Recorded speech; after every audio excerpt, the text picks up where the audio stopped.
ሰላም ጤና ይስጥልኝ የዩቲዩብ ቤተሰቦች፣ ዛሬ ደግሞ 100% ግንባታው የተጠናቀቀ እንዲሁም የተናጥል ዲጂታል ካርታ የወጣለት በ50% ቅድመ ክፍያ ቀሪውን 50% ደግሞ ብድር ተመቻችቶ እየሸጠን ያለውን የመኖሪያ አፓርትመንት ቤትን ሙሉ በሙሉ ላስጎብኛችሁ። እንግዲህ መግቢያውን እንዳያችሁት ነው። ከመጣሁበት ጀምሮ ያለው መግቢያው ነው ማለት ነው። እንደገባን ኦፕን ኪችናችንን ነው የምናገኘው። በጣም ሰፊ የሆነ ኦፕን ኪችን ያለን እንግዲህ እዚህኛው ሳይት ላይ እየሸጥን ያለነው በዚህ መልኩ በሙሉ ግንባታ ሙሉ በሙሉ አጠናቀን ሙሉ ስራውን ጨርሰን በእኛ በኩል የምናስረክባቸው አለ ማለት ነው። ሳከር የሚገጠምለታል። ይህም ማለት ኦፕን ኪችን መሆኑ ምንም አይነት ጉዳት አይኖረውም ማለት ነው። እንደውም የተሻለ ውበት ነው የሚኖረው። እዚህ ጋር ኤር ሳከር ይገጠምለታል ማለት ነው። ሌላው ደግሞ እንደምትመለከቱት ነው፣ በጣም ሰፊ የሆነ ኪችን ነው። እንደምታዩት ነው ኪችኑ ያለቀው ማለት ነው። ከዚሁ ከኪችን ሳንወጣ ደግሞ እዚህ ጋር ሆም ባር ነገር ስፔስ የምንጠቀማት ቆንጆ የሆነች ስፔስ ይኖረናል ማለት ነው። እንግዲህ እንደምትመለከቱት የተለያየ ነገሮችን ልናስቀምጥባቸው የምንችለው ሰፊ የሆነ ስፔስ ይኖረናል ማለት ነው። ይሄ በአጠቃላይ ኪችኑ በጣም ሰፊ ላርጅ ሊባል ከሚችል ኪችን ይመደባል ማለት ነው። በጣም ሰፊ ነው። ሌላው ደግሞ ሳሎኑ ነው። ሳሎኑ ላይ እንግዲህ ያለው ርቀት እንግዲህ እዛ ጋር ሆነሽ አሳይልን። ሙሉ በሙሉ ሳሎኑ እንደምታዩት ነው። ከዛ ጫፍ እኔ እስካለሁበት ድረስ ይሄ ሳሎኑ ነው ማለት ነው የሚሆነው። ለዳይኒንጋችን እንዲሁም ደግሞ ለሊቪንግ ስፔሳችን በጣም ምቹ ተደርጎ የተሰራ ነው ማለት ነው። በዚሁ ደግሞ በሳሎኑ በኩል ባልከኒ ይኖረዋል ማለት ነው። ይሄ ባልከኒ ሰፊ የሆነ ነው። ያው ለተለያየ ነገሮች ልንጠቀማቸው የምንችለው ሰፊ የሆነ ስፔስ አለን ማለት ነው። ሰፊ የሆነ ባልከኒ ይኖረናል ማለት ነው። እንደምትመለከቱት ነው። ሳሎኑም ራሱ በጣም ሰፊ ነው፣ ዋይድ ነው፣ በጣም ለአቀማመጥ እንዲመቻል ማለት ነው። እንግዲህ ይህን ይመስላል ማለት ነው ሳሎናችን ላይ ያለው ስፔስ እና የተጠቀምንበት ሁኔታ ማለት ነው። በአጠቃላይ ቤቱ ቆንጆ አቀማመጥ ነው ያለው፣ 4 ማዕዘን የሆነ አቀማመጥ። ይህም ማለት ለእቃ አቀማመጥ በደንብ ምቹ ነው ማለት ነው።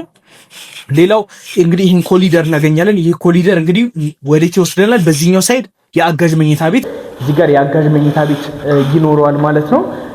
በዚህኛው ሳይድ ደግሞ ይሄኛው ሳይድ ደግሞ የኮመን ባዝሩም ደግሞ የጋራ መታጠቢያውን እናገኘዋለን ማለት ነው። ይሄ ያው እንግዳ ሲኖርብን ወይም ደግሞ የልጆች መታጠቢያ ቤት ሊሆን ይችላል ማለት ነው። እዚህ ጋር ደግሞ አንደኛው የልጆች መኝታ ቤታችን እናገኘዋለን። በጣም ሰፊ ነው።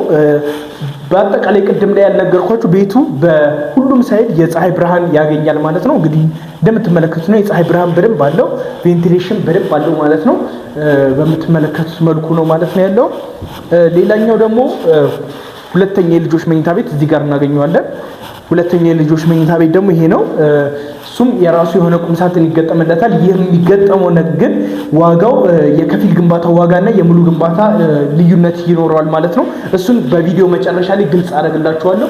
ይሄኛው ባልከኒ ይኖረዋል ማለት ነው። የዚህ የሁለተኛው መኝታ ቤትም የራሱ በረንዳ ይኖረዋል። የፀሐይ ብርሃንም አየርም ይሄ ቤት በየትኛውም በኩል ያገኛል ማለት ነው። ሌላውና ዋናው ደግሞ ማስተር ቤድሩም ነው።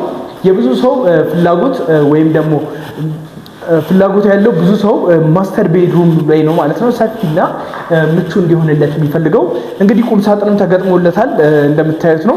ባልከኒም አለ የራሱ። ጠዋት ላይ ልትናፈሱበት የምትችሉትን ሰፊ የሆነ ስፔስ ይኖረዋል ማለት ነው። እንደምታዩት ነው ማስተር ቤድሩሙ ራሱ በጣም ሰፊ ነው። የራሱ የሆነ ማስተር ባዝሩምም አለው። ስለዚህ ይሄኛው ቤድሩም የራሱን ባዝሩም ነው ማለት ነው የሚጠቀመው ማለት ነው። እንግዲህ ሌላው ያልነገርኳችሁ ነገር ይህ አፓርታማ ሌክዠሪ አፓርትመንት ከምንላቸው የሚመደብ ነው ማለት ነው። የራሱ የሆነ የከርሰ ምድር ውሃ አለው፣ ባካፕ ጄኔሬተር አለው፣ እንዲሁም በቂ የመኪና ማቆሚያ የያዘ ነው ማለት ነው። ቴራሱ ደግሞ በጣም ሰፊ ነው። ለሁሉም ሰው እንዲበቃ ተደርጎ የተሰራ ነው ማለት ነው። ለፈለጋችሁት አገልግሎቶች ልታውሏቸው የምትችሉትን የቴራስ ላይም አለን ማለት ነው። ሌላው አከፋፈልና ዋጋ ላይ ስንመጣ ዋጋው አሁን ላይ እየተሸጠ ያለበት ዋጋ በካሬ በ125,000 ብር ነው። 125,000 ማለት ለከፊል ግንባታው ነው። ገብታችሁ እናንተ ፊኒሺንግ ስራውን ትጨርሳላችሁ ማለት ነው። ይህም የመብራት ስራውን የሴራሚክ ስራውን እናንተ ናችሁ የምትሰሩት። ሌላውን ነገር ደግሞ ሪል ስቴት ነው የሚጨርሰው ማለት ነው። ሌላው ደግሞ በሙሉ ግንባታ አሁን ባያችሁት ራሱ ነው ስታንዳርድ የተጠቀምነው ማቴሪያል በጣም እጅግ ዘመናዊና እጅግ ኳሊቲ የሆኑ መታችሁ ስታዩት እቃው የሚመሰክር አይነት ማቴሪያሎች ናቸው ማለት ነው። በእንደዚህ አይነት ማቴሪያል ደግሞ የተጠናቀቀ በፉል ፊኒሽድ ወይም ደግሞ በሙሉ ግንባታ በካሬ በ160 ሺህ ብር እየተሸጠ ይገኛል ማለት ነው። እንግዲህ በባለ ሁለትም ባለ ሶስትም የመኝታ አማራጭ አለን። ዝቅተኛ የባለ ሁለት 139 ካሬ ነው። እንዲሁም 190 ካሬ ደግሞ ባለ 3 መኝታ ከፍተኛ ካሬው ነው ማለት ነው። እንግዲህ በዚህ መልኩ ነው ሙሉ በሙሉ ቤቶቹን አጠናቀን እያስረከብን ያለ ነው ማለት ነው። 50% ደግሞ ከፍላችሁ ቀሪው 50% የማትችሉ ወይም ደግሞ 50%ቱን ነው የምከፍለው ለምትሉ ደንበኞች ደግሞ በራሱ በሪል ስቴቱ ባንክ ብድር ተመቻችቶ ነው ማለት ነው። 50%ቱን ብቻ ነው ካሁን ከናንተ የሚጠበቀው። ነገር ግን እሱም ደግሞ አሁን ላይ እየተቀበለን ያለ ነው 30% ቅድመ ክፍያ ነው። ቅድመ ክፍያውን 30% ነው የምትከፍሉት። ከዛ በኋላ 20% ከዛ ቀሪው ደግሞ የባንክ ብድር ይመቻቻል ማለት ነው። ሙሉም ለምትከፍሉ ደንበኞች በዚህ መልኩ ነው ማለት ነው የምትስተናገዱት። እንግዲህ ይህንን ሙሉ በሙሉ የተጠናቀቀና እጅግ ዘመናዊ የሆነ የመኖሪያ አፓርታማ በአካል መጥታችሁ ለማየትና ለመግዛት በ0911 10 3562 ይደውሉ።